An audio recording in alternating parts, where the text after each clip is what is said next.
Okay, so the next thing we're going to talk about is how to use the 4 levels of learning when training a new, frustrated salesperson or staff member.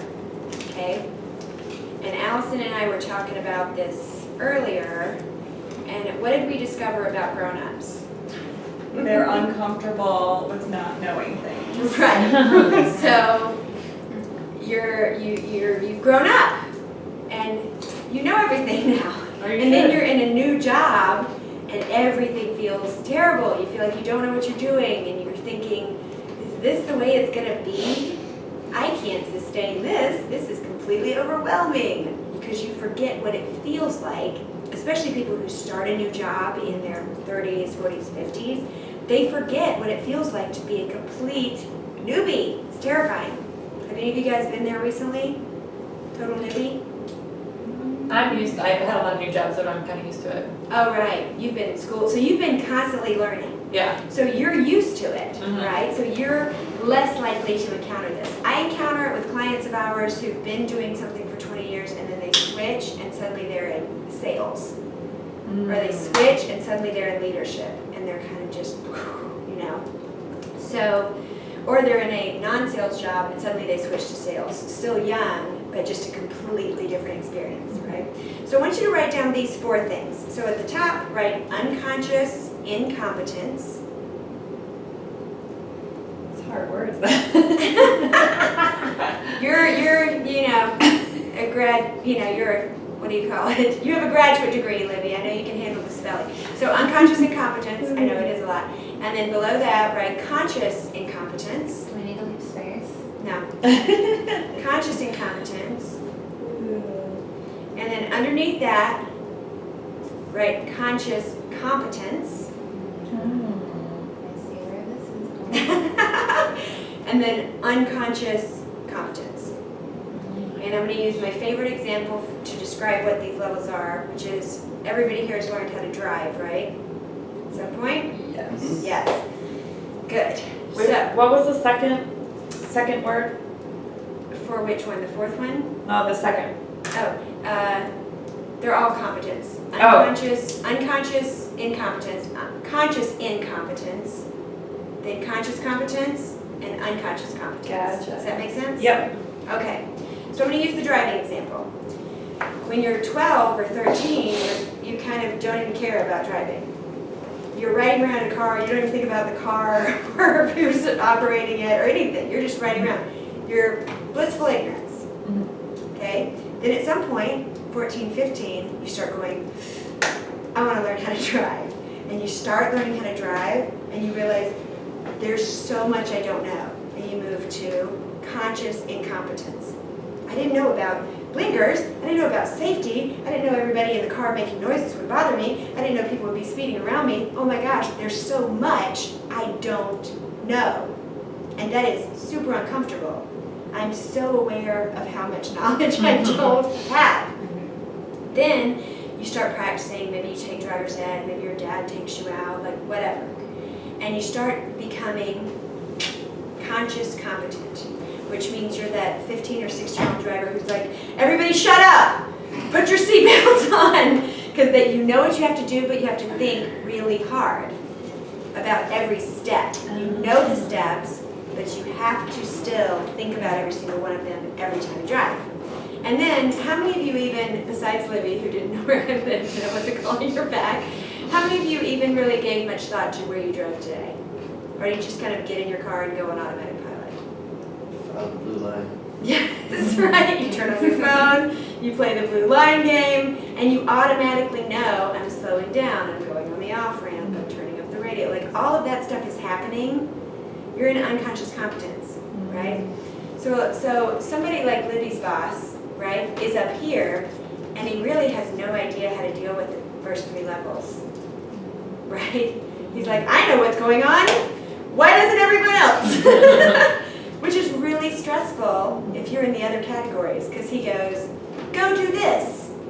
And you might be thinking, nobody ever taught me how to do that. And it's stressing me out. right? And sometimes people don't realize that and they make it seem like it's your fault and you're like, how am I to that? I didn't learn it. Right. You did not teach it to me. So here's one of the biggest things I see with leaders. Salespeople are promoted to be a manager because they're a great salesperson. That makes sense, right? Not really, from my experience. Two different skill sets.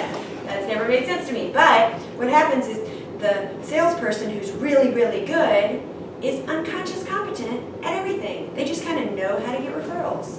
They know how to build rapport with people. They just kind of know. And so they start managing a newbie who used to work at the post office or used to work at a school as a teacher's aide or something that's now in sales, and the manager goes, go get referrals.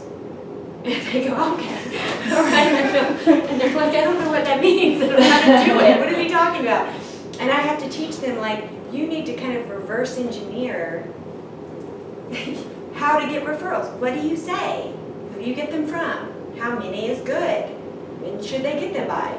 What do they do with them when they have them? There's no reason why they would know any of these things because you have not taught it to them, okay?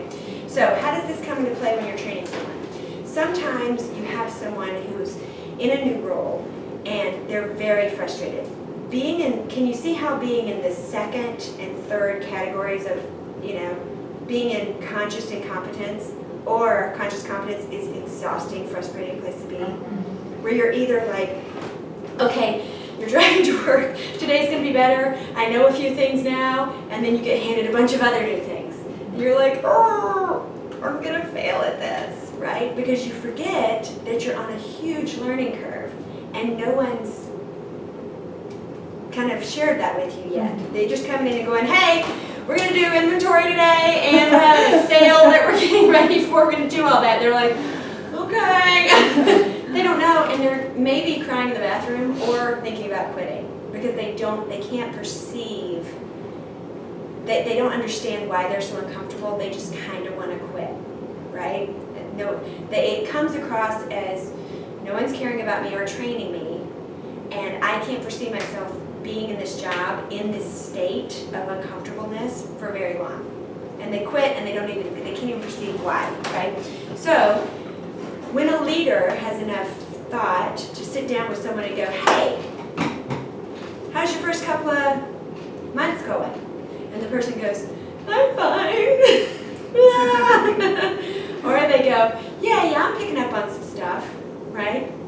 Either way, they're probably somewhere in there. And if you can sit down and go, let me tell you something about the 4 levels of learning, and you draw this out, and you do the driving example, and you go, where would you say you are with this as far as customer service? And they go, oh, I don't know. I feel like I kind of know what to say, but probably, it gives them a way to communicate where they are. And it gives them some relief, like, oh, this is natural. And everything you've ever learned, you went through these stages. You just don't remember. We don't have a conscious memory of learning how to drive. We don't have a conscious memory of learning math, unless it was super traumatic and you're But you don't, you're not, it's good to be reminded that it is natural to pass through these phases and that you will pass through them and eventually get there.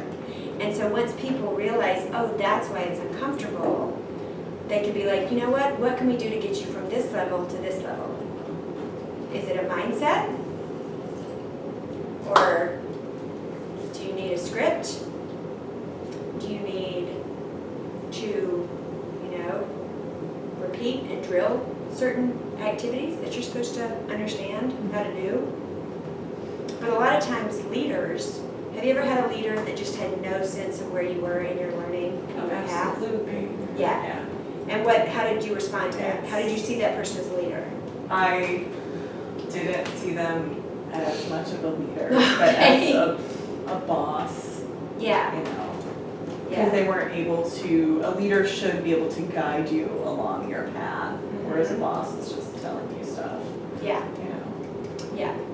So I think one of the most valuable things, if you're in a leadership role, is to be able to see where people are and say, hey, where do you think you are on this you know, and to mention like, hey, just so you know, the first few months of doing this for a lot of people is pretty uncomfortable. Let me tell you why. Here's these 4 levels of learning. A lot of times people spend a lot of time in these 2 because there's so much to learn here. So can you imagine how that would calm your worry if you were in your first couple of months, if somebody was like, hey, we understand that we're throwing a lot of stuff at you as a new teacher. We understand why so many teachers quit the first few years. We understand that. We see that you're getting better. What we want to know is how can we help you? What type of development or guidance do you need to move through here? Where do you think you are? Where do you think you need the most help? So can you guys see how you can use those 4 levels to bring someone up to speed? Yeah, absolutely. Yeah. Cool. All right, thanks. And see. All right, Dan. That was actually really helpful.